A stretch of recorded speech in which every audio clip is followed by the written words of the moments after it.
Assalamualaikum warahmatullahi wabarakatuh. Kami akan mempresentasikan hasil review paper mengenai pemanfaatan biji kurma secara menyeluruh untuk produksi biofuel. Penulisnya yakni Al-Mardiai, Al-Daheri, Al-Hasmi, Qasim, Al-Zuhair pada tahun 2023 diterbitkan dengan judul asli Complete Utilization of Dead Seed for Biofuel Production. Next. Untuk kelompok ini beranggotakan saya sendiri, Sasi Duanggreni, dengan NIM akhir 009.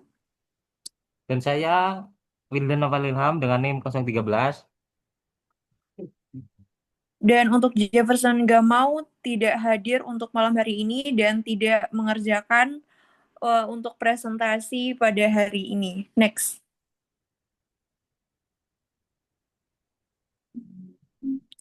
Untuk pendahuluannya terdiri dari latar belakang dan juga tujuan penelitian. Untuk latar belakangnya, yakni produksi kurma yang meningkat menghasilkan limbah biji kurma atau dead seed dalam jumlah besar yang sebagian besar dibuang dan hanya sedikit dimanfaatkan. Padahal dead seed mengandung minyak dan juga lignoselulasa yang tinggi, sehingga berpotensi untuk dijadikan bahan baku biofuel seperti biodiesel, bioetanol, dan juga biooil. Untuk tujuan penelitiannya, yakni untuk mengevaluasi potensi pemanfaatan biji kurma secara total dalam produksi biofuel. Penelitian ini juga menilai efektivitas ekstraksi minyak sebagai metode pretreatment untuk meningkatkan efisiensi hidrolisis enzimatik, pendekatan yang belum pernah dikaji sebelumnya. Ya, bahan dan metode biji kurma. Ahli. DSC diperoleh dari Liwa Company UA. DSC digigit, dijemur, digiling, dan disaring hingga ukuran 190 UM. Ekstraksi senyawa muda larut dilakukan menggunakan etanol dengan alat coklat selama 8 jam. Enzim selulose dari Trichoderma resi dibeli dari naik. Aktivitas 1.600 unit per gram baper asetat pH 5 digunakan untuk menjaga kondisi hidrolisis enzimatik. Dan parameter biomasa dilakukan dua metode parameter. Yang pertama, parameter alkali menggunakan 0,1 NaOH 200 mili selama 2 jam pada 100 derajat Celcius untuk menghilangkan lignin. Hemiselulosa tidak dihilangkan karena tidak mengganggu hidrolisis enzimatik. Yang kedua, ekstraksi minyak dengan metode Log menggunakan campuran klorofum metanol 2:1 dan sonikasi selama 3 menit. Lalu diaduk 20 menit ditambah air, disentrifugasi dan dipisahkan fase minyak. Biomasa sisa dievaluasi struktur dan digunakan untuk hidrolisis enzimatik minyak. Hasil ekstraksi digunakan untuk biodiesel. Kemudian pirolisis biomasa sisa dari ekstraksi dan hidrolisis di pirolisis pada suhu 500 derajat Celcius menggunakan reaktor kuarsa dalam aliran yang kedua 80 mili per menit. Produk dikondensasi menggunakan diklorometana dan dikumpulkan untuk analisis PCNS waktu tinggal resident time 10 dan 30 menit diuji. Nah,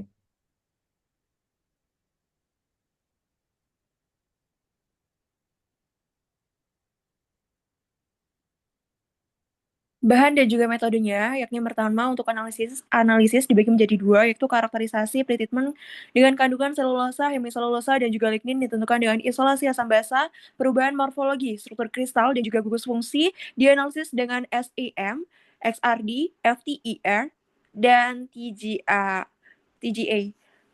Dan untuk yang kedua, karakterisasi hidrolisat, konsentrasi gula produksi diukur menggunakan metode DNS pada panjang gelombang 540 nm dengan kurva kalibrasi glukosa. Next. kemudian hasil pembahasan tabel pertama menunjukkan hasil analisis trigrafimetri dari biomasa biji kurma segar setelah ekstraksi minyak dan setelah parameter alkali. Hasil menunjukkan bahwa ekstraksi minyak menyebabkan penurunan berat yang lebih tinggi pada suhu rendah akibat glukosa senyawa volatil, termasuk minyak. Sementara itu, parameter apa nih, Peterman alkali menunjukkan kandungan lignin dan abu serta memodifikasi suhu dekomposisi biomasa. Hal ini menunjukkan bahwa kedua metode treatment mampu mengubah karakteristik thermal biomasa yang penting untuk efisiensi konversi menjadi biofuel. Ini tabel pertama. Next. Next. Untuk tabel yang kedua, yakni berisi hasil analisis DCMS terhadap bio-oil yang dihasilkan dari pirolisis biomasa, sisa setelah ekstraksi dan juga hidrolisis, dengan waktu tinggal atau residence time, yaitu 10 dan juga 30 menit. Pada RT 30 menit, senyawa dominan dalam bio-oil adalah stiren, etilbenzen, dan juga toluen, yang menunjukkan peningkatan senyawa aromatik akibat waktu reaksi yang lebih lama. Sebaliknya, RT 10 menit menghasilkan bio-oil dengan kandungan senyawa yang lebih beragam dan dalam jumlah yang lebih tinggi, menjadikannya lebih ideal untuk produksi biofuel cair. Next.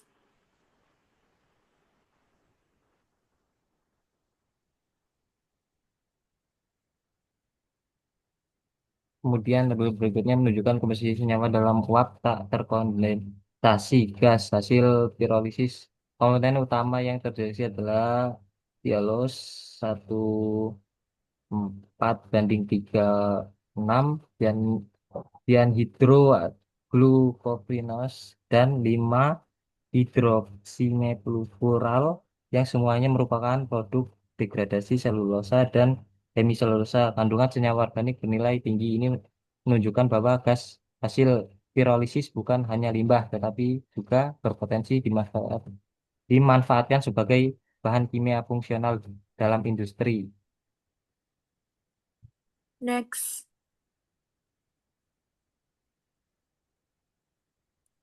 Kesimpulan dari penelitian ini menunjukkan bahwa biji kurma yang merupakan limbah pertanian dapat dimanfaatkan sepenuhnya untuk produksi bioenergi secara terintegrasi dalam bentuk biodiesel, bioetanol, dan juga biooil. Ekstraksi minyak menggunakan campuran klorofluormetanol tidak hanya menghasilkan minyak yang dapat digunakan sebagai bahan baku biodiesel, tetapi juga berfungsi metode alkali konvensional dalam meningkatkan hasil hidrolisis enzimatik. Dengan ekstraksi minyak, terjadi peningkatan hasil gula sebesar 75% dibandingkan pretreatment alkali. Selain itu, residu dari proses tersebut selanjutnya diproses melalui pirolisis pada 500 derajat Celcius selama 10 menit menghasilkan bio-oil sebesar 33,3%. Hasil ini menunjukkan bahwa pendekatan terpadu ini mampu memaksimalkan pemanfaatan limbah lignoselulosa dari biji kurma secara efisien untuk berbagai aplikasi bioenergi dan kimia bernilai tinggi, sekaligus mendukung upaya pengelolaan limbah berkelanjutan.